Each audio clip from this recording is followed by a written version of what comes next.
Ta Allah, pernahkah terbersit dalam benakmu, dalam jiwamu, persiapan untuk menyongsong datangnya ghad?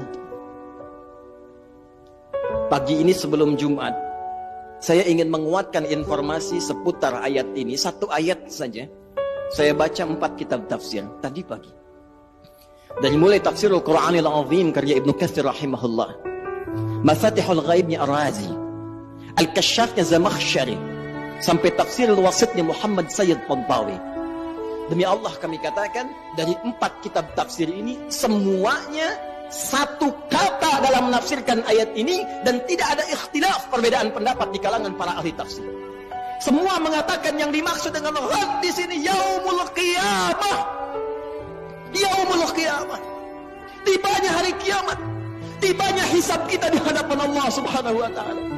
Dalam bahasa bebasnya, tapi lugas dan tegas, seakan Allah ingin mengatakan, kalau besok kamu dihisab dari pergantian waktu yang telah kami lalui, dari masa yang telah kami berikan kepada kalian, dari setiap perganti tahun, tahun baru, kalau tiba-tiba besok kiamat, bekal apa yang telah kamu siapkan untuk menjunjung itu?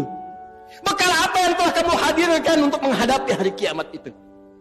Karena itu semua mengatakan, diungkapkan dengan kalimat ghad. Bisa Allah menyampaikan, ya ayyuhalladzina amanu taqullaha wal tanzur nafsum ma qaddamat liyaumil qiyamah. Tapi kenapa Allah mengatakan ghad, yang dalam bahasa kita diartikan besok? Semua ahli tafsir mengatakan litaqrib, untuk menghunjamkan ke dalam jiwa kita rasa seakan itu, bayangkan kiamat kalau besok terjadi di hadapan kita. Bekal apa yang kita bawa?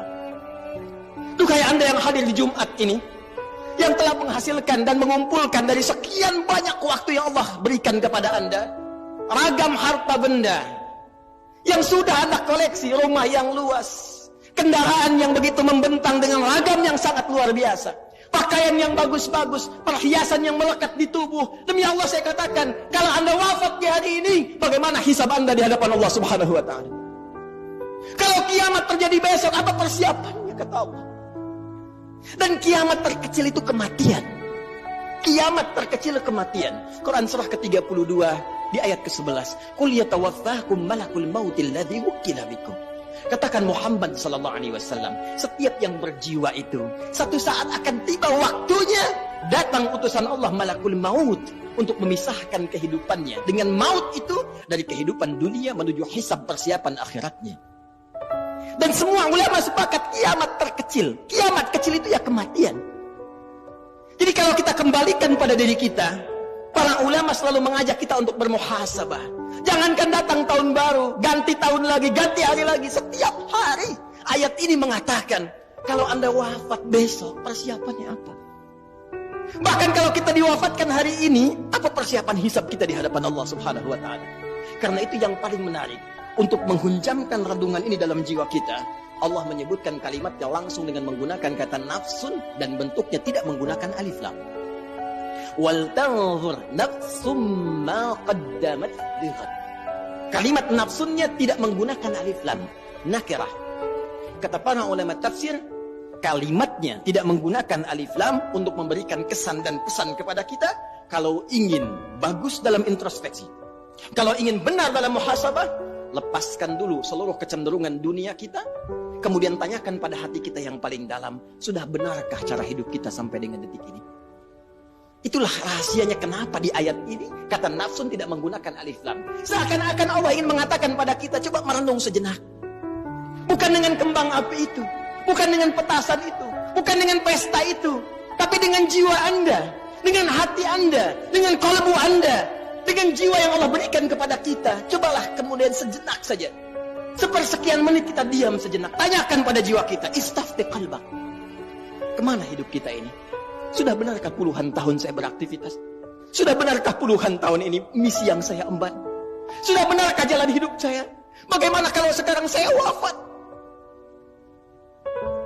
Saya berikan rumus cepat. Kalau ada orang masih merasa kurang nyaman, gelisah, dan khawatir bila diwafatkan, di saat itu dia merenung, ini sudah fitrah menunjukkan ada kekurangan bekal yang ada dalam jiwanya, dan merasakan ada bekal yang kurang untuk dibawa pulang. yang paling mencengangkan dan paling irasional, sudah tahu bekalnya kurang, sudah tahu yang kemarin itu masih banyak kurangnya, kok sisa yang diberikan masih main-main juga? Kok sisa waktu yang diberikan masih belum serius juga? Jadi kalau sampai Jumat ini, sampai detik ini belum mampu merubah kita untuk dekat dengan Allah, Anda butuh berapa Jumat lagi? Anda butuh berapa tahun baru lagi? Apa masih senang hanya dengan urusan dunia Anda rayakan, sementara besok kita berpulang di hadapan Allah Subhanahu wa taala?